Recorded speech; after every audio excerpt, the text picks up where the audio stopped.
Sevinç xanım, ilk önce onu diyeyim ki, bu məsələ ətrafında söhbətlər cəmiyyətdə yayılandan, yəni bəyan olunandan sonra dediyiniz kimi biz hələ rəsmi dairələrin, deyək ki, Azərtaş kimi bir informasiya məkanından və yaxud da Azərbaycan televiziya kanalının, rəsmi dövlət kanalının, AZ TV-ni deyir, AZ TV-də səslənməsə də, ancaq biz bir şey unutmamalıyıq ki, bu qərarı verən, bu addımı atan, cinayət işini qaldıran Dövlət Təhlükəsizlik Xidməti.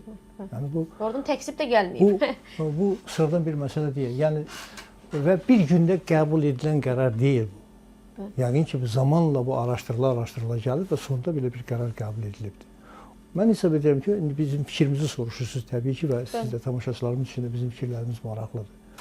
Bu məsələ araşdırılaraq hansı bir zaman kəsiyində araşdırılıb, biz onu dəqiq bilmirik, amma mən hesab edirəm ki, bir uzun müddət ərzində bu araşdırılıb və sonunda belə qərar qəbul olunub. O dəlillər, faktlar o qədər gerçək olublar, o qədər qabarıq olublar ki, və artıq qərar qəbul edilib və belə bir cinayət açılıb.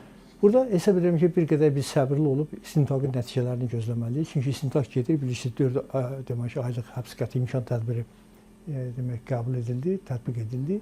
Və hesab edirəm ki, istintaq artıq bir müddətdən sonra, indi o bir müddət biz deyirik, biz o şərtidir bir müddət. Bu 10 gündə çəkə bilər, 1 ayda çəkə bilər və 4 ayda çəkə bilər. Bəlkə də 4 ayın imkanında artıq bütün o kartlar açılacaq və hər şey ortalığa qoyulacaqdır. O deyilən maddələrlə ittihamlar nəticə etibarilə sübut olunacaq.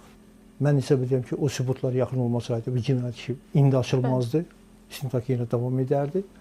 Və eyni zamanda çevrə müəyyənləşəcəkdir. Yəni iştirakçı çevrəsi müəyyənləşəcəkdir.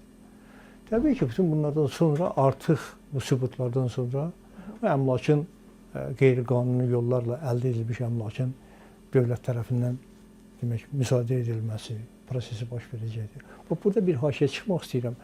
Bizdə bu birinci hal deyil də, bir çox belə hallar olubdur. Məmurların həbsi, işdən kənarlaşdırılması, əmlakına həbs qoyulması. Çox yaxşı olar ki, bizim hökumətimiz bu istiqamətdə atdığı addımların nəticələrini, cəmiyyət siz də deyirsiniz, soruşur da hamı.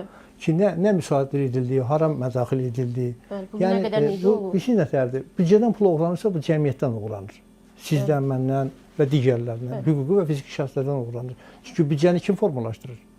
Hüquqi və vətəndaşlar, hüquqi və fiziki şəxslər formalaşdırır. Ona görə o vətəndaşlara hansısa bir hesabat formasında, informasiya şəklində təqdim olunmalıdır ki, bəli, Ramiz Mehdiyevin siyahı ilə bu qədər da əmlakları müsadirə edildi. Bunların da ortalama dəyəri, ya bazar dəyəri var da, bunlar əgər müsadirə edilirsə, bu adətən bir qayda olaraq hərraca çıxarılır, satılır və onun vəsaiti mədaxil edilir. Çox yaxşı olar ki, məsələn, bu cəmiyyətə bəyan edilsin. Və eyni zamanda bu həm də o digərlərdən dərs olacaqdır. Yəni bunun sonu budur. Axırda bu məsələlər bu şəkildə aşkarlanır. Mən hesab edirəm ki, bax, bunları biz gözləməliyik, istintaqın nəticələrini gözləməliyik. İndi düzdür, mətbuatımız azad mətbuatdır, bir dəqiqə telekanallarımız azaddır. Biz hər şeyi deyə bilirik, hər şeyi danışa bilirik, öz ehtimallarımızı, öz fərziyyələrimizi ortaya qoya bilirik. Bunlar yaxşı, amma rəsmi və gerçək olacaqları istintaq qoyacaqdır ortaya.